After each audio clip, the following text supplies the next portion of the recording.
जय सिया राम। आप सुन रहे हैं कैपिटल रेडियो अयोध्या। मैं हूं भावना राय और मैं हूं वात्सल्य राय। सभी सुनने वालों को जय सिया राम। कैपिटल रेडियो अयोध्या में आप लगातार सुन रहे हैं रामायण की कहानियाँ। रामायण का अर्थ है राम का अयन, यानी भगवान श्री राम की यात्रा। ये वो यात्रा पथ है जिस पर बढ़ते हुए राजकुमार राम मर्यादा पुरुषोत्तम भगवान हो गए। पिछले एपिसोड में हमने सुनाया कि कैसे भगवान राम ने रावण का उद्धार किया और पूरे ब्रह्मांड में प्रभु की जय जयकार होने लगी। अगर आपने वो एपिसोड नहीं सुना है तो हम उसका लिंक डिस्क्रिप्शन बॉक्स में दे रहे हैं। और अब आगे की कथा। पति सिर देखत मंदोदरी, मूर्छित बिकल धरनी खसिपरी, जुबति बृंद रोवत उठि धाई, तेहि पठाई रावण पही आई। लंका की महारानी मंदोदरी ने जैसे ही अपने महाप्रतापी पति रावण के कटे हुए सिरों को देखा, वो व्याकुल हो उठी और मूर्छित हो गईं। लंका की बाकी स्त्रियों ने मूर्छित मंदोदरी को संभाला और उसे रावण के शव के पास लाईं। पति गति देखते करहि पुकारा, छूटे कच नहीं बपुष संभारा। मंदोदरी और लंका की दूसरी महिलाएं रोने लगीं। शोक और दुख में उनके बाल खुल गए। उन्हें अपनी सुध बुध ही नहीं रही। रोते रोते वो रावण के उस ऐश्वर्य और पराक्रम का बखान कर रही थी जिससे कभी तीनों लोग थर थर कांपते थे। तब बल नाथ डोल नित धरणी, तेजहीन पावक ससी तरणी, शेष कमठ सही सकहि न भारा, सो तनु भूमि परे उभरी छारा।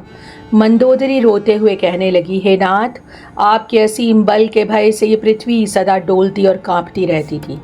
आपके प्रचंड तेज के सामने अग्नि, चंद्रमा और सूर्य भी फीके और तेजहीन दिखाई देते थे। साक्षात शेषनाग और कच्छपराज भी आपके भारी शरीर का भार सहने में असमर्थ थे।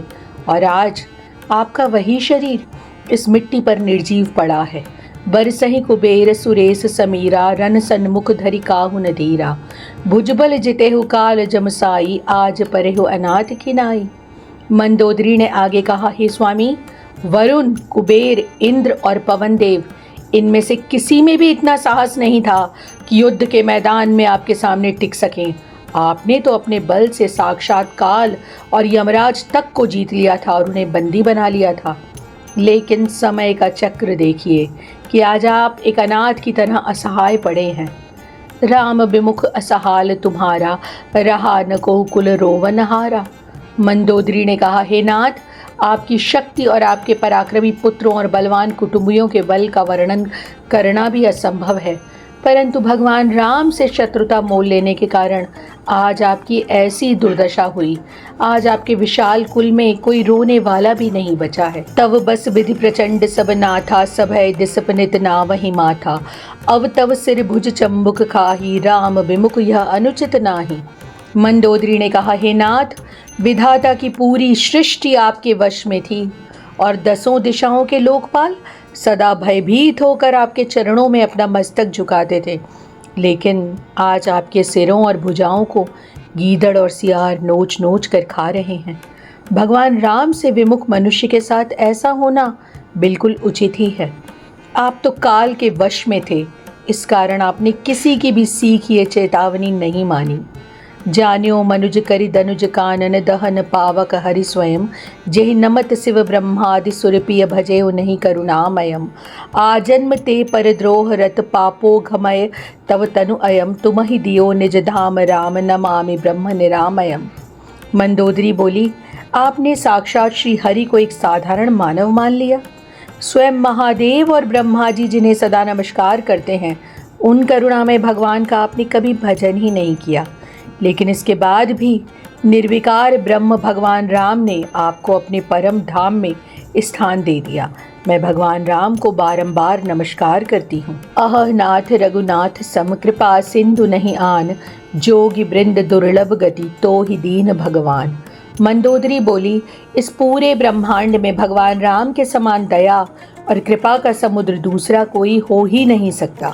मंदोदरी की ये बातें सुनकर देवता, मुनि और सिद्ध स्वयं को धन्य मानने लगे।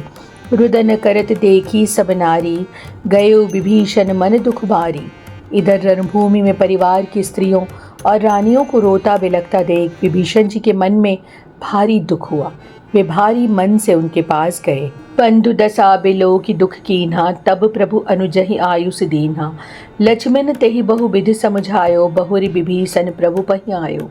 विभीषण जी बड़े भाई रावण की यह दशा को देखकर भावुक हो उठे। तब भगवान राम ने लक्ष्मण जी को आज्ञा दी कि वो विभीषण को धैर्य बधाएं। लक्ष्मण जी ने नीति और धर्म की बातें कहकर विभीषण जी को समझाया। इसके बाद विभीषण प्रभु राम के पास लौट आए। भगवान राम ने कहा, हे विभीषण, अब तुम शोक को त्याग कर रावण की अंत्येष्टि करो। तब विभीषण जी ने रावण का विधि विधान से अंतिम संस्कार किया। मंदोदरी आदि सब देह तिलांजलि ताहि, भवन गई रघुपति गुणगण बरनत मन माहि। महारानी मंदोदरी और लंका की सभी स्त्रियों ने रावण को तिलांजलि दी और नम आँखों से विदा किया।